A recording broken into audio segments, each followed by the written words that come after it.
TIJ പ്രിൻറ്റേഴ്സിലെ ഏറ്റവും വലിപ്പം കൂടിയ മെഷീനാണ് ഈ കാണുന്നത്. ഇത് 50 mm പ്രിൻ്റ് ഹൈറ്റിൽ പ്രിൻ്റ് ചെയ്യാവുന്ന 2 കാട്രിഡ്ജുകൾ ഇൻസേർട്ട് ചെയ്ത് വർക്ക് ചെയ്യുന്ന ഒരു ഹെവി ഡ്യൂട്ടി മെഷീനാണിത്.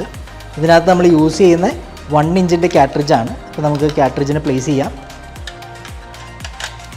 കാട്രിഡ്ജ് ഇൻസേർട്ട് ചെയ്യുമ്പോഴും റിമൂവ് ചെയ്യുമ്പോഴും മെഷീൻ ഓഫായിരിക്കാൻ എപ്പോഴും ശ്രദ്ധിക്കുക.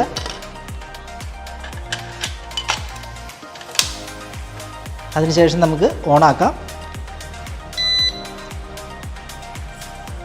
ഇതാണ് നമ്മളൊരു മാറ്റർ സെറ്റ് ചെയ്ത് വെച്ചിരിക്കുന്നതാണ്. ഇതിനകത്തൊരു QR കോഡ്, ബാർ കോഡ്, മറ്റ് ഡീറ്റെയിൽസ് വന്നിട്ടുണ്ട്. വൈറ്റ് പേപ്പർ എടുത്തിട്ടുണ്ട്. അതിൽ നമുക്ക് ഈ വലിപ്പത്തിലാണ് നമ്മളുടെ പ്രിൻ്റ് വരുന്നത്. ഈ ഇതിന് നമുക്ക് ഈ ഒരു കാർട്ടൺ ബോക്സിൽ പ്രിൻ്റ് ചെയ്യാം. അപ്പോൾ നമ്മളുടെ പ്രോപ്പറായിട്ട് ലെറ്റേഴ്സ്, ബാർകോഡ്, QR കോഡ് കാര്യങ്ങളെല്ലാം നമുക്ക് പ്രിൻ്റായി വന്നിട്ടുണ്ട്. ഇത് തന്നെ നമുക്ക് ചാക്ക് അല്ലെങ്കിൽ മറ്റ് വലിയ വലിയ ബോക്സുകളിലൊക്കെ നമുക്ക് ഇത്രയും വലിപ്പത്തിൽ നമുക്ക് പ്രിൻ്റ് ചെയ്യാം. അപ്പോൾ ഇതാണ് ഇതിനകത്ത് നമ്മുടെ യൂസർ ഫ്രണ്ട്ലി ആയിട്ടുള്ള സോഫ്റ്റ്വെയറാണ് വരുന്നത്. ടച്ച് സ്ക്രീനാണ്. പ്രോഗ്രാംസ് നമുക്ക് സേവ് ചെയ്യാം.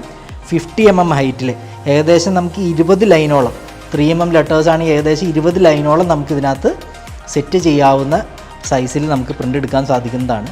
അപ്പോൾ നമുക്ക് ഇത്രയും മെഷീനുകളിൽ 3 വ്യത്യസ്ത സൈസിലാണ് മെഷീൻസ് നമ്മൾ ചെയ്തത്. നമ്മൾ 12.7 mm പ്രിൻ്റ് ഹൈറ്റിൽ വരുന്ന പ്രിൻ്റ് നമ്മളെടുത്തു. അതുപോലെ തന്നെ 25 mm പ്രിൻ്റ് ഹൈറ്റിൽ വരുന്ന മെഷീൻ വെച്ച് നമ്മൾ പ്രിൻ്റ് ചെയ്തു. ഇത് 50 mm ആണ് വരുന്നത്. ഇതിൽ 5 ലൈനും ഇതിൽ 10 ലൈനുമാണ് നമുക്ക് പ്രിൻ്റ് ചെയ്യാൻ സാധിക്കുന്നത്. ഇതിലേക്ക് വരുമ്പോൾ നമുക്ക് 20 ലൈനോളം പ്രിൻ്റ് ചെയ്യാം. പ്ലസ് നമുക്ക് 50 mm ഹൈറ്റിൽ നമുക്ക് പ്രിൻ്റ് എടുക്കാവുന്നതാണ്. ഇതിലെല്ലാത്തിലും ഈ സെയിം ഹൈറ്റിൽ 12.7 mm, 25 mm, 50 mm ഹൈറ്റിൽ സിംഗിൾ ലെറ്റേഴ്സായിട്ട് നമുക്ക് പ്രിൻ്റ് ചെയ്യാം. അതുപോലെ തന്നെ ഇതേപോലെ ഈ 3 മെഷീനുകളിലും നമുക്ക് ബാർകോഡ്, QR കോഡ് കാര്യങ്ങളൊക്കെ ചെയ്യാവുന്നതാണ്.